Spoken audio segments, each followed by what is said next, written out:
Hi, this is Heidi Hutner, and I'm here today with Shameika Hanson, who works with Clearwater, Pete Seeger's organization, which does a lot of efforts on preserving our environment. And Pete Seeger had a history, he's no longer alive. He died just a couple of years ago in his 90s, but he was a major environmental advocate and is one of the people who's responsible for the Clean Water Act.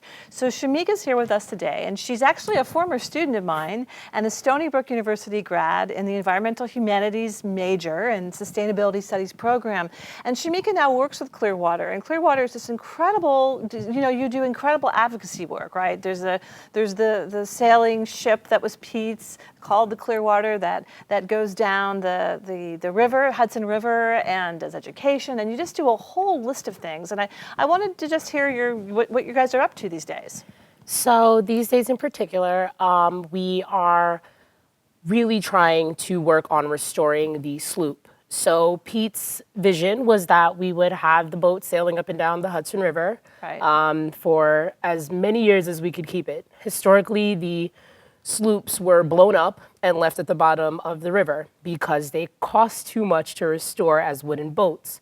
So once the sloops kind of started phasing out and people didn't want to take them out of the water, they had nowhere to put them, they'd blow them up. If you ever did like a navigational or historical view of the river, they have on maps pinpoints and plots where there are blown up ships at the bottom of the Hudson. So this year in particular, we are restoring the boat out of the water up in Kingston in New York. We have a whole crew of maintenance people who are working every day very hard on bringing the boat back to life. It is a part of a restoration that was mandated by the US Coast Guard, and it's about an $850,000 job this year. So the work that's being done is the restoration, but we are also in the process of attempting to fundraise to continue to do this work, as it is not the final part of the restoration phase. We still have a little bit more to go.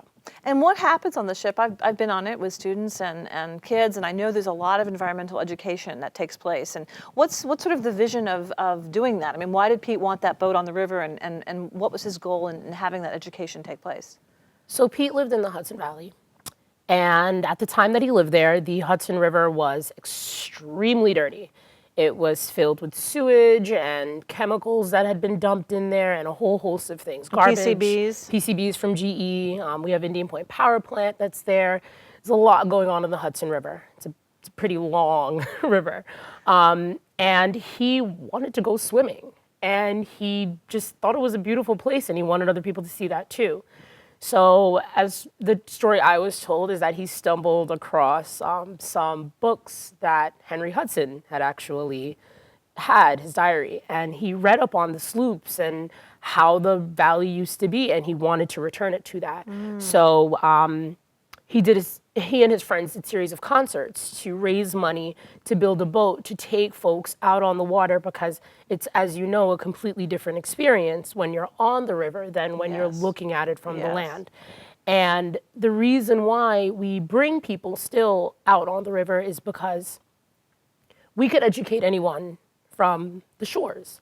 But it's a much different experience when you're doing it on the actual water, and it gives people a different level of appreciation when they're on the water, and then they're receiving the history and the background and the ecology and just learning about the Hudson. It's an absolutely unique experience, and you really have to be on the boat to fully engage and understand, the education aspect of it. Right. I know what you're talking about. I've been on the boat and I've seen them pull up, the crew pulls up water and animals, and they talk about what's growing in the water, what's not, the ecology. It's really extraordinary. And they have these programs for kids of all ages, for kids of all backgrounds, a lot of environmental justice pieces behind that to bring kids from the inner cities onto the ship to have a sense of what it's like. It's really extraordinary and so beautiful.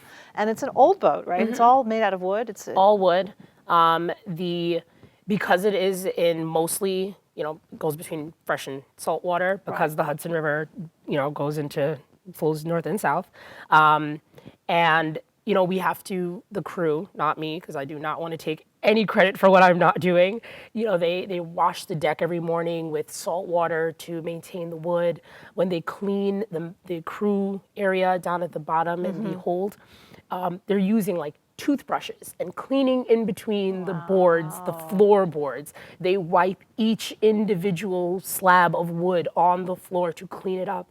Our crew takes very good care of the boat, and we're a member organization. So anyone who's been on the boat, the saying is that it's now your boat too. Anyone who's been on the boat, it's their boat. And you're always welcome to come on and be an onboard educator.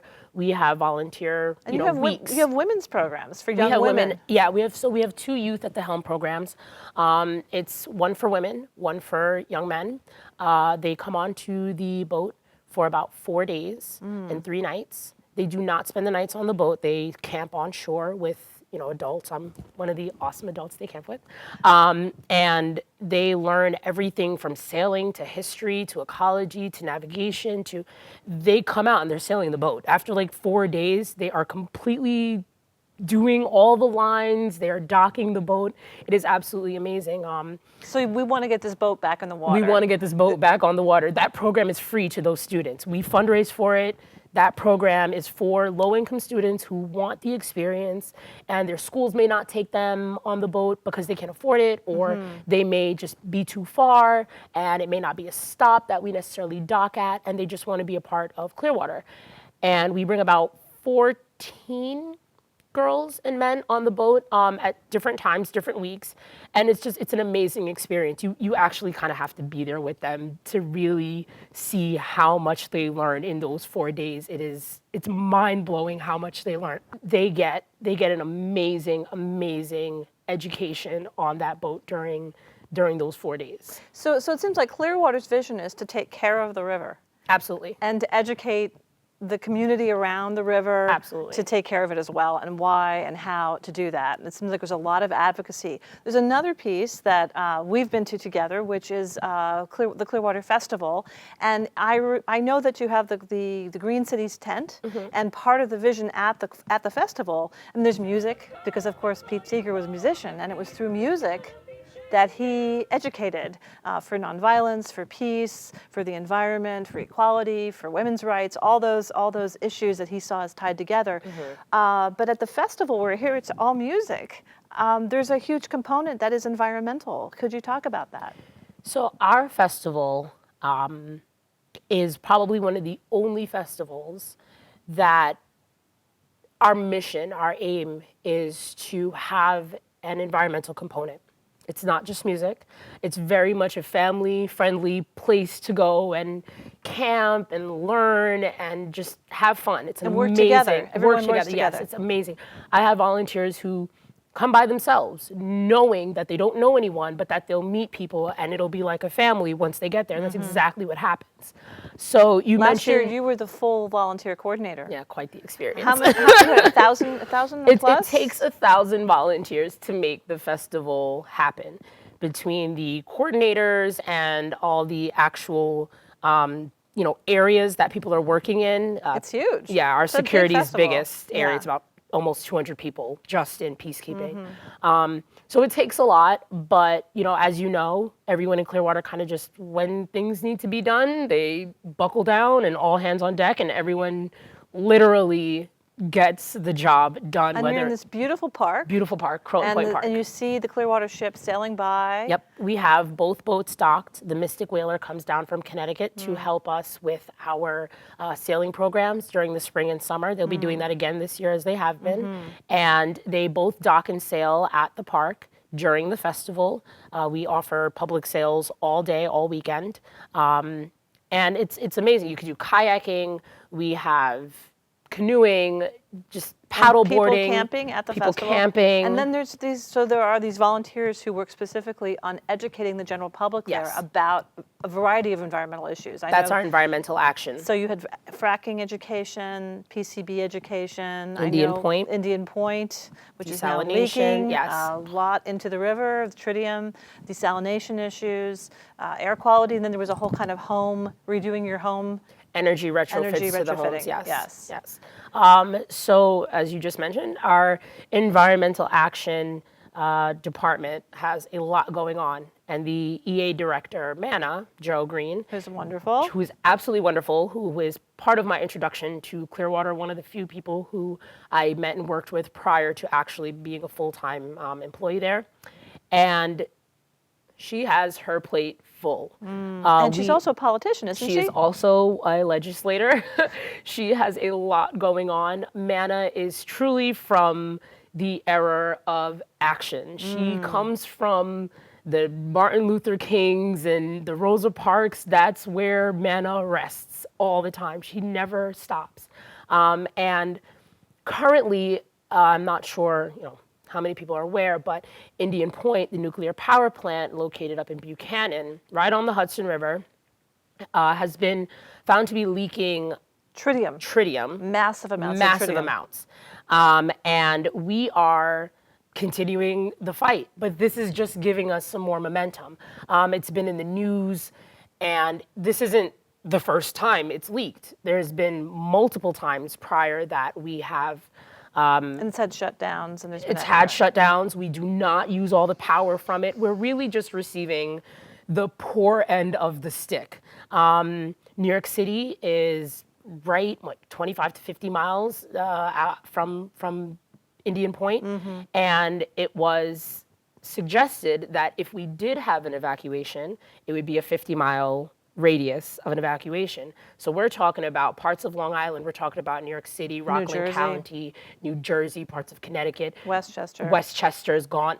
These are millions of people. New York City alone, I think it's 8.2 million. It's a 20 million population that they're concerned about. Exactly. Yeah. So we are really hoping that folks in the area join in with us to advocate to have this very, very, very old facility decommissioned. Safely.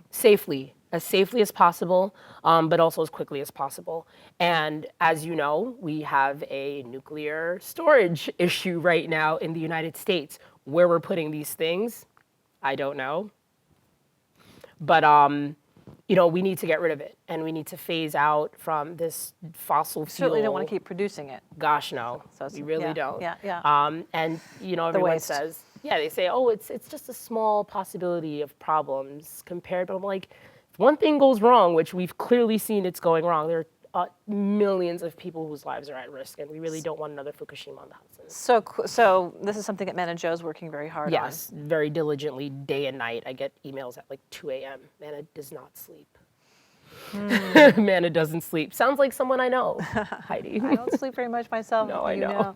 So we have to end, but I just want to, any closing words you want to tell us about Clearwater? It's what's amazing to me, I must say, is that I grew up in the era of Pete Seeger. I was a little girl, but I was at his concerts and it was so inspired. And I had a chance to actually march with him before he died at an Occupy event. It was a Clearwater concert, and got to march with him down to 67th Street with a bunch of really amazing singers and musicians, all that were part of the Clearwater family. And it's just, I'm so proud to have you involved there, and and that this vision's continuing. Some people worried that with Pete not there, how would Clearwater go on? Of course, we know that's not true, but it's just great to see young people actively involved, working, carrying it on, doing the work, bringing in environmental justice issues, which I know is really dear to his heart and important to me, and to you and to so many. So thank you so much for doing this work, and I encourage you in it, and I encourage young folks to get involved. I know more and more people are. So it's just wonderful to see that light of his is still really shining.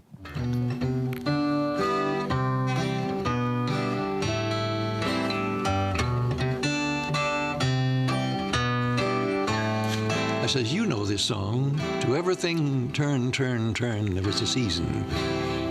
Sing it.